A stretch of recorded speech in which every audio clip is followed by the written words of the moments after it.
अभी पीछे कोई मूवी बनी थी, किसी नाम ने हाथ, कोई मुसलमान हीरो है, शाहरुख नाम थे, अल्लाह जाने यही नाम है, बहुत मशहूर है।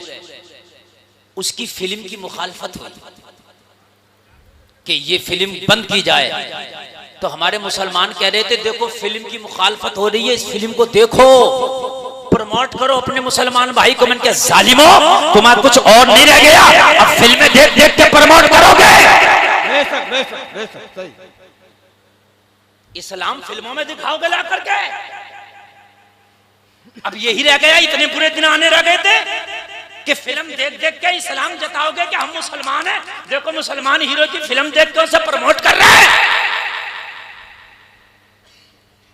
काहे का मुसलमान जो इस्लाम के खिलाफ है, जो इस्लाम की धज्जियां उड़ा रहा है, तुम उसको प्रमोट करके इस्लाम को आगे नहीं बढ़ा रहे हो, पीछे हटा रहे हो। बेशक। समझ रहे? मुझे बताइए जरा, कितने अफसोस की बात है, हम कहां आ गए यार, जरा मुझे बताओ तो, कहां आ गए? हमारे अक्सर नौजवानों को नमाजें याद नहीं, कहां आ गए? अक्सर नौजवानों को नमाजें याद नहीं। एक प्रोग्राम आता केबीसी, कौन बनेगा करोड़पति, सुना होगा आपने। एक इंजीनियर उसके अंदर बैठा था, खेल रहा था, इंजीनियर नाम था मोहम्मद आसिफ। देख लेना आप यूट्यूब पे डाल के, अगर मैं गलत कह रहा हूं ये जुमला तो अभी जलसे के बाद डाल के देख लेना। उससे सवाल किया गया, और सवाल था मेरे ख्याल से शायद 7 लाख का, कि सवाल ये है, ये बताइए, हम 4 ऑप्शन तुम्हारे सामने रखते हैं, इनमें ये बताइए नबी कौन नहीं है? हजरत आदम, हजरत मूसा, हजरत आदम, हजरत मूसा, मोहम्मद रसूलुल्लाह और हजरत जिब्रील। ये 4 ऑप्शन रखे, बताओ इनमें नबी कौन नहीं है? ये पूछा मोहम्मद आसिफ जाहिल से नहीं, इंजीनियर से। तो उसने कहा सर इस सवाल को बदल दीजिए, इसका जवाब मैं नहीं दे सकता। सुभान अल्लाह। बताइए, देख लेना आप यूट्यूब पर डाल के, का इस सवाल को बदल दीजिए। हाय हाय, जिसे ये पता ना हो कि इन 4 में कौन नबी नहीं है, कौन फरिश्ता है, कौन जो है जाहिरी तौर पर बशर है।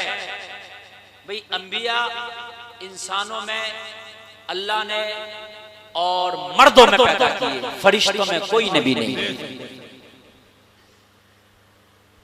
सवाल बदलवा दिया गया। फिर उससे पूछा अच्छा ये बताइए तुम जवाब देते तो क्या देते? सवाल तो बदल दिया। कोई रामायण का सवाल उसके सामने रखा गया, उसने खटाक से जवाब दिया, खटाक से जवाब दिया। कहा अच्छा बताइए आप क्या जवाब देते, कौन नबी नहीं है? तो शायद उसने नाम लिया था हजरत मूसा का, कि मेरा जवाब होता हजरत मूसा माज़अल्लाह नबी नहीं। ये मेरी कौम के इंजीनियरों का हाल है, ये हाल है हमारा। मेरे भाई हम तबाह नहीं होंगे तो क्या होगा? हमारा मुआशरा बर्बादी की तरफ नहीं होगा तो कहाँ जाएगा?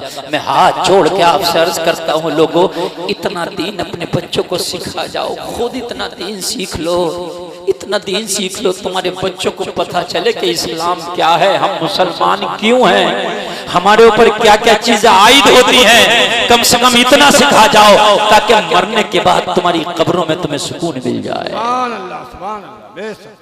मैं मना नहीं करता अपने बच्चों को जो चाहो पढ़ाओ, लेकिन खुदा की कसम अपनी बेटियों को, अपने बेटों को इतना दीन सिखा दो।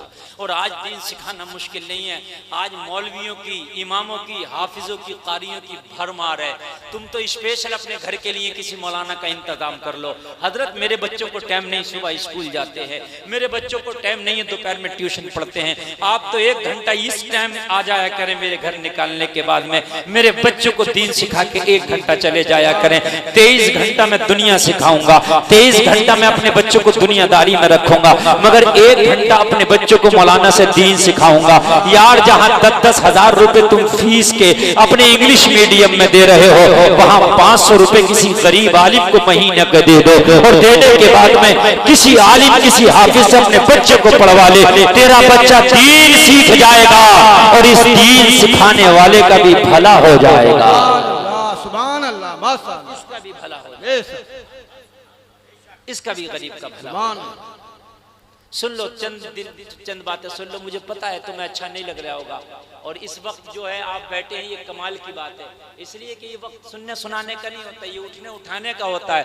लेकिन ये बातें जो मैं कर रहा हूँ ना, ये बड़ी जरूरी बातें हैं। मुझे पता है मैं बहुत ज्यादा आपको छक्के चौके मारने की तकलीफ करूंगा, बहुत इनाम भी आप मुझे देंगे, लेकिन हजरत मुझे आज इनाम नहीं चाहिए, मुझे तुम्हारा इस्लाम चाहिए, तुम्हारा मजबूती ईमान चाहिए। आज मैं इनाम लेकर चला जाऊंगा कोई बात नहीं है, लेकिन अगर मेरे जुमलों से तुम्हारा भला हो गया तो खुदा की कसम मुझे नेकियां मिल जाएंगी, इससे बड़ा इनाम नहीं है। सुभान अल्लाह, सुभान अल्लाह।